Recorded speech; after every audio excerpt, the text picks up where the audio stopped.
Bienvenue sur Anasio, le podcast pour une enfance protégée.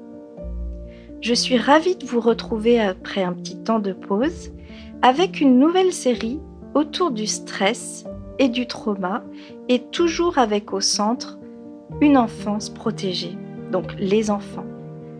Vous retrouverez dans cette série les deux types de podcasts, les bleus avec de l'information et les roses avec des astuces, des idées, des outils pour s'en sortir. Aujourd'hui, pour commencer cette série, je vous propose une nouvelle thématique, le stress. Qu'est-ce que le stress ? Comment fonctionne-t-il ? Est-ce que nos réponses au stress sont choisies ? Et enfin, pour une enfance protégée, c'est l'enfant au cœur du sujet. Comment les aider et les accompagner face au stress ? Je vous souhaite une bonne écoute.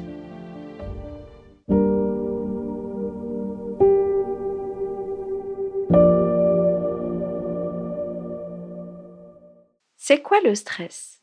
Il me semble important de revenir sur cette notion parce qu'à l'origine du trauma, il y a le stress.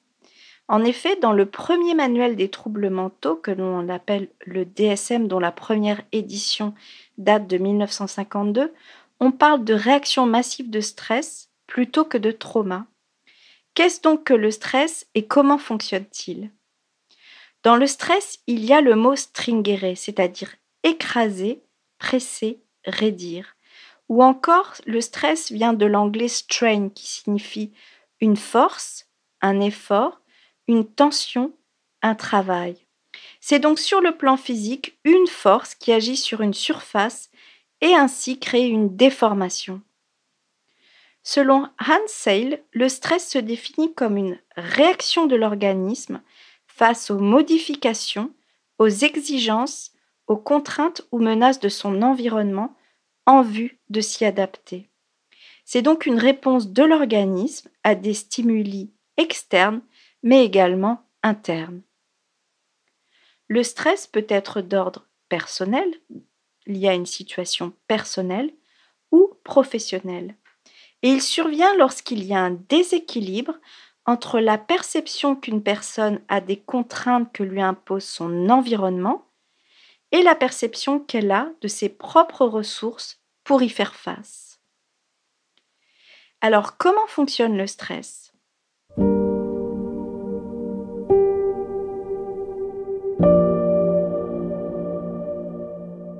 Face à une agression, une menace ou une situation imprévue, notre organisme se met en réaction globale d'alarme, c'est-à-dire qu'il se mobilise en vue de se défendre. On parle souvent du stress d'un point de vue négatif. Non, le stress peut être utile. Il s'agit d'une réaction normale, car il nous permet de concentrer notre attention, de mobiliser nos capacités et de nous pousser à l'action. Un exemple, vous avez un rendez-vous important ou votre enfant passe un concours. Sur un temps donné, il y a ce bon stress qui va permettre à l'organisme de mettre en place tout ce qu'il faut pour répondre à l'événement. Concrètement, ça comprend une réaction psychologique, une réponse émotionnelle et les conditions pour se défendre. Parlons aussi du syndrome général d'adaptation. Le syndrome signifie que les réponses de notre organisme induites sont coordonnées et partiellement interdépendantes. Générale, c'est-à-dire que les réponses sont produites par des agents internes et qui ont un effet sur une large partie de notre organisme. Et l'adaptation, c'est ce qui stimule nos défenses. Il existe différentes phases dans le syndrome général d'adaptation et donc différentes réactions au stress et différents symptômes. La première phase, c'est la phase d'alarme. C'est celle que j'ai évoquée précédemment, c'est-à-dire la phase du bon stress qui va mobiliser les ressources et déclencher l'énergie pour apporter une réponse à un événement positif ou négatif. Les réponses dans cette phase sont de deux types, le fight ou le fly, c'est-à-dire le combat ou la fuite. Concrètement, face à un événement externe, d'ordre personnel ou professionnel, Vous pouvez réagir par le fight, c'est-à-dire que vous faites face à la menace par le combat. Le fly, vous faites face à la menace en prenant la fuite. Vient une seconde phase, c'est la phase résistance. Elle fait suite à la réaction d'alarme quand l'exposition à l'agent stresseur persiste. Donc, le stress est ici répété, il est toujours là, et l'organisme va commencer alors à puiser dans ses réserves d'énergie. Dans cette phase, vous commencez à vous sentir au bout du rouleau, sous pression, fatigué. Vous pouvez éprouver de l'anxiété et tomber malade. Dernière phase, c'est la phase d'épuisement. Ici, on dit du stress qu'il est chronique, c'est-à-dire qu'il reste là. Il y a un excès de sécrétion hormonale qui provoque à terme un épuisement physique, corporel. C'est l'épuisement des capacités énergétiques de l'organisme. Les besoins énergétiques du corps dépassent sa capacité de production. Les symptômes associés au stress chronique peuvent être nombreux. Ils couvrent notamment l'insomnie, la difficulté à se concentrer, la difficulté à mémoriser, les changements d'humeur. L'organisme étant affaibli, il est possible de développer des pathologies d'ordre somatique notamment, comme les maladies cardiovasculaires, les troubles gastro-entériques, le diabète, l'obésité, et ainsi de suite.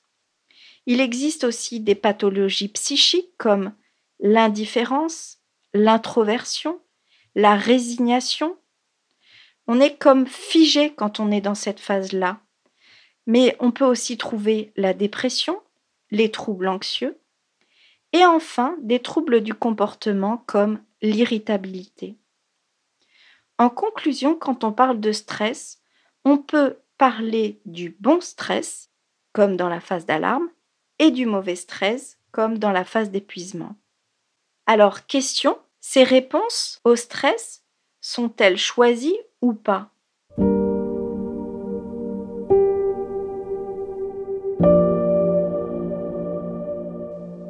Ce qu'il faut savoir, c'est que ces réponses sont utiles, mais elles ne sont pas choisies. Elles sont automatiques et propres à chacun. Selon Holmes et Rae, elles vont dépendre de 5 points précis. Le premier, c'est la façon dont chacun va percevoir les événements.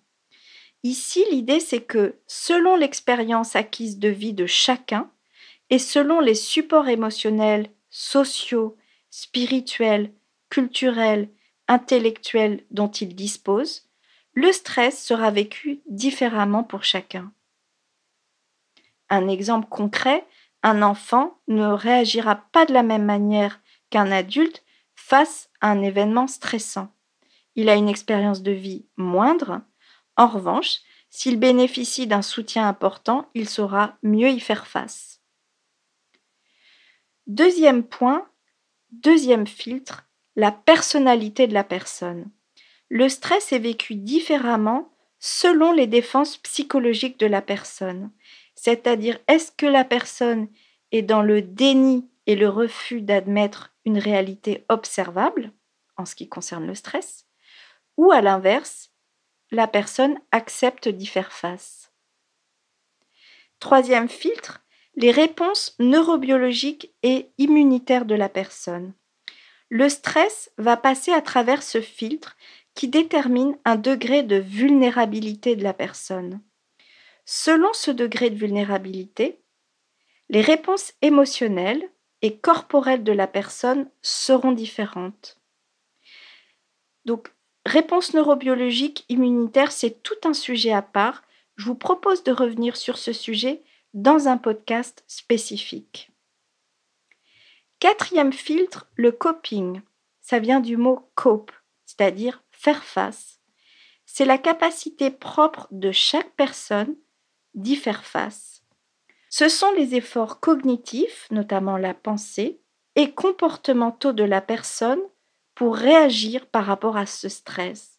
Selon chacun, certains vont faire des efforts pour réduire ce stress, le minimiser, d'autres le contrôler, le dominer, ou d'autres encore parvenir à le tolérer, à tolérer les événements qui induisent ce stress et donc à lâcher prise.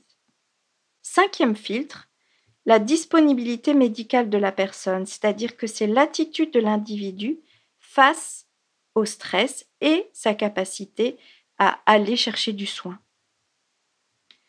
Pour une enfance protégée, c'est l'enfant au cœur du sujet. Alors, comment les protéger du stress ?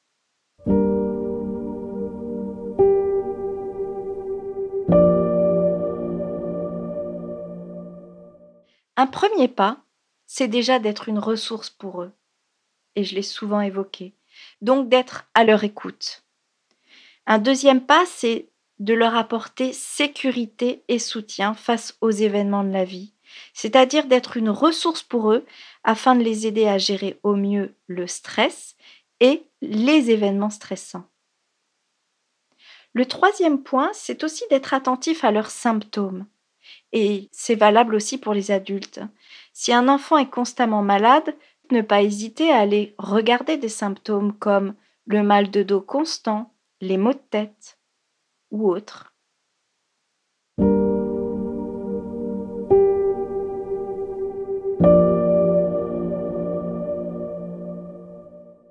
En conclusion de ce podcast, nous avons vu qu'il existe le bon stress, notamment en phase d'alarme, et le mauvais stress, notamment en phase d'épuisement. Le stress, c'est aussi une émotion. Et l'émotion, c'est aussi une énergie. Le stress intervient aussi quand on est décentré. Aussi, pour terminer, je vous propose un petit exercice que vous pouvez pratiquer seul, que vous pouvez faire pratiquer à vos enfants ou même que vous pouvez pratiquer avec eux. Il s'agit d'essayer de retrouver son centre et d'apaiser cette émotion intérieure en pratiquant des exercices de respiration. Juste 3 minutes. Il suffit de se poser tranquillement 3 minutes, d'inspirer, d'expirer 3 fois par jour. Ça peut être le matin pour bien commencer la journée, lors d'une pause dans la journée, et puis le soir avant de se coucher, pour se poser et déposer ce qui se passe. Et tout en inspirant et expirant, aller dans le corps et aller voir les sensations corporelles à l'intérieur du corps. Et juste observer et prendre un temps pour soi et déposer ce qu'il y a à déposer. Merci à toutes les personnes qui nous écoutent. N'hésitez pas à vous abonner, à liker et à partager si vous aussi vous souhaitez œuvrer pour une enfance protégée. Vous pouvez suivre l'actualité d'Anasio, le podcast pour une enfance protégée, sur les réseaux sociaux, sur la page YouTube Anasio et sur le site anasio.fr. Je vous dis à bientôt.